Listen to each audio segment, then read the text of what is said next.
Thank you so much for joining us for another daily devotion, and hopefully you've been able to worship the Lord and draw close to Him during these times and during these days. And I don't know if you've been thinking about the goodness of God, or maybe you've had to thank Him in different times when you've had to do difficult things. I know that we've probably all thought about maybe getting a haircut during this season. I got my quarantine cut the other day, and so we're thankful for that. Just went ahead and buzzed it. And so if you would like that kind of service, you can just come on over to Hess's House of Hairstyles, and we'll chop it up together and spend some time together. But I was walking through the house the other day, and I came across this guitar, and we had a neighbor that lived near us at our old house, and one day we were just talking, and he said, "I got something I want to bring to you." And so he came by and he brought this old guitar and brought it to me, and he had done some custom work on it, and it was special to him, and so he wanted to share it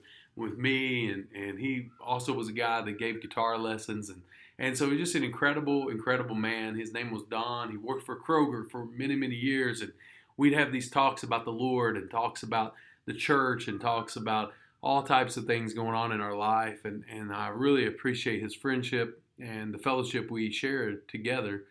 And during this time, what I have seen is that we really need to come together around the things of God. And we really need to come together and take some time to focus in on the Word and worship the Lord together. And so, I was thinking about this old guitar and thinking about worship. And what's interesting about this is that when you look at a guitar and you see the tuning pegs here, the machine heads, and you see how they work and what they do and how they turn just to provide the right notes, and you have to go through that process before you can play. And sometimes when I think about guitar players, I think about concerts that I've been to in the past and how it just seems like second nature for them to come over and turn and do make just little adjustments along the way, and then beautiful sound comes out.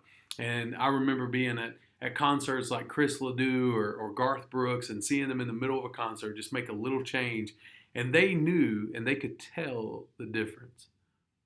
And when I think about that, I think about this, that the adjustments that they're making are affecting the tension on these strings.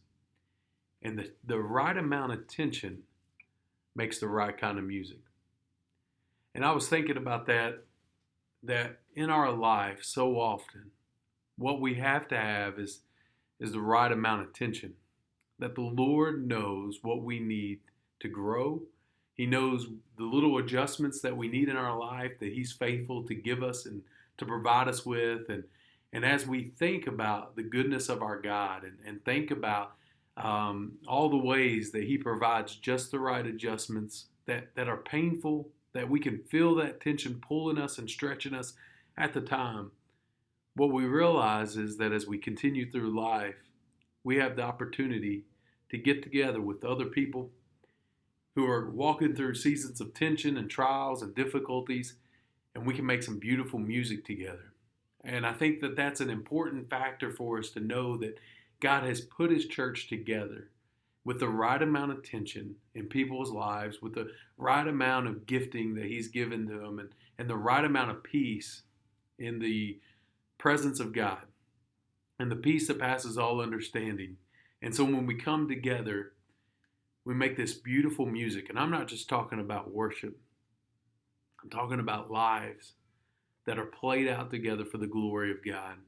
And I think that in these times, it's really important for us to really reflect on His goodness, on His provision, the way that He has equipped us and who He's equipped us with. And in so many ways, that becomes an important aspect of our testimony. And our testimonies are shaped by those who have had much influence in our life. For example, for me, Don, who gifted me this guitar. But I'm thinking also about other opportunities that we have. I love what Psalm 118 says. In Psalm 118, verses 5 and 6, it says, "When hard pressed, I cried to the Lord. He brought me into a spacious place. The Lord is with me. I will not be afraid. What can mere mortals do to me?" And I think what a great reminder for us that when we're hard pressed or when we're in that season of tension, we cry out to the Lord. So maybe right now in our lives, the Lord is providing just the right amount of attention in our world so that people would cry out to Him. Maybe in the middle of difficulty, in a season of confusion and a little bit of chaos, maybe we can sense that the Lord is reaching out to us, that He is adjusting us for His glory and for us to be able to serve the world together that needs it very, very much. Verse 6, it says, "The Lord is with me. I will not be afraid. What can mere mortals do to me?" You know, what Jesus has done for us has conquered the grave. And so what can mere mortals do to us? We're thankful for that. In Psalm 94, verse 19, it says, "When anxiety was great within me, your consolation brought me joy." And so we have this hope that even though when anxiety is deep within us, His consolation brings us joy.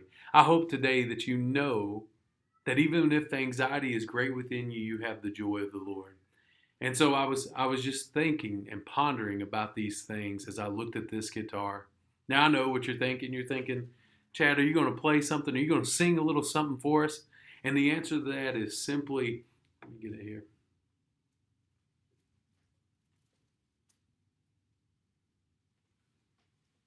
Simply this. I don't know how to play the guitar, and I can't sing, but I thank you for joining us today. We love you. Be encouraged. Thank you so much.